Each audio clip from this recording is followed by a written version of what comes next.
Bonjour à tous, j'espère que vous allez bien. Aujourd'hui, on va se retrouver pour discuter un petit peu de cinéma comme on peut le faire en salle, avec l'un des premiers films des frères Coen, Arizona Junior. Figures emblématiques du cinéma américain, Joel et Ethan Coen sont connus du grand public notamment pour leurs films Fargo, No Country for Old Men et bien d'autres encore. On pourrait, en très grand, diviser leur filmographie en deux groupes, la première partie pour les films plus criminels et la seconde pour les comédies. Mais Joel et Ethan Coen font toujours partie de ces réalisateurs qui travaillent ou non avec des grands studios, mais qui gardent systématiquement un contrôle entier sur leur œuvre. 1980, Joel et Ethan Coen commencent à travailler sur leur tout premier film, qui sera un film noir. Il s'agit du film 100%. Mais à cette époque, ils ne sont pas connus et le financement est compliqué.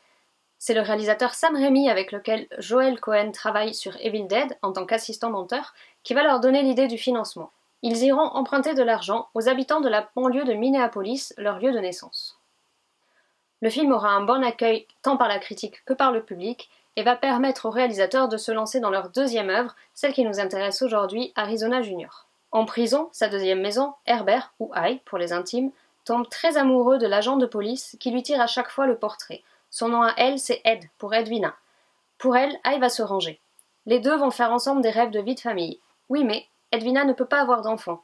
Alors ils vont en piquer un. Le point de départ du projet Arizona Junior, c'est le rôle qu'il souhaite offrir à Holly Hunter, qui jouera le rôle de Edwina. Il souhaite écrire un rôle sur mesure pour elle, et tout le film va découler de ce personnage.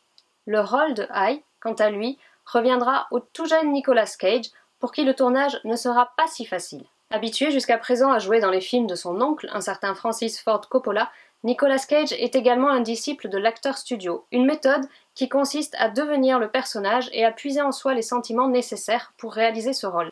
Cette méthode est l'opposé de la façon de travailler des frères Coen qui écrivent énormément leurs scénarios. Cela ne l'empêchera pas de faire des propositions, notamment capillaires avec sa coupe de cheveux à la Woody Woodpecker, qui évoluera tout au long du film. Plus le personnage sera déprimé, plus la houppette sera haute. Autre duo important de ce film, les frères Snott, des connaissances de pénitenciers, qui eux apportent le côté burlesque à tout ce film. Ils seront même les premiers à présenter l'art du cri double qui deviendra la signature des frères Coen dans leurs films les plus burlesques.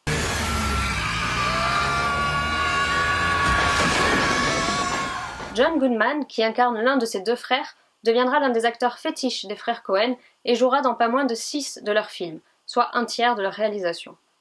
Le film Arizona Junior comporte également une partie très cartoonesque qui est amenée par le motard de l'apocalypse, Leonard Smalls. Si vous aimez chercher les clins d'œil et les références dans les films, le cinéma des frères Coen est fait pour vous puisqu'il en est rempli. Dans ce film par exemple, le nom de Leonard Smalls est entièrement inspiré du livre Des souris et des hommes de Stan Beck, où le personnage principal s'appelle Lenny Smalls. Lenny Smalls rêve d'avoir une ferme et d'élever les lapins, c'est un peu différent dans le film. A man with all the powers of hell at his command. He could turn the day into night and laid to waste everything in his path. He was especially hard on the little things, the helpless and the gentle creatures. Pour respecter un budget assez serré, les frères Coen vont devoir se montrer ingénieux. En plus d'un storyboard extrêmement écrit, ils vont parfois avoir recours à un système D. Pour remplacer la Steadicam sur certains plans, ils vont emprunter à Sam Raimi un système qu'il a lui-même inventé pour Evil Dead, la Shaky Cam. La toute première projection du film aura lieu à New York en février 1987, mais elle se fera sans la présence de Joel et Ethan Coen, qui préféreront aller à la première d'Evil Dead 2 de leur ami Sam Raimi, puisque, je cite, « Notre film, on l'a déjà vu ». Sur ce, je vous laisse le soin d'aller découvrir cette œuvre, je vous souhaite une très bonne soirée ou journée, et on se retrouve très bientôt.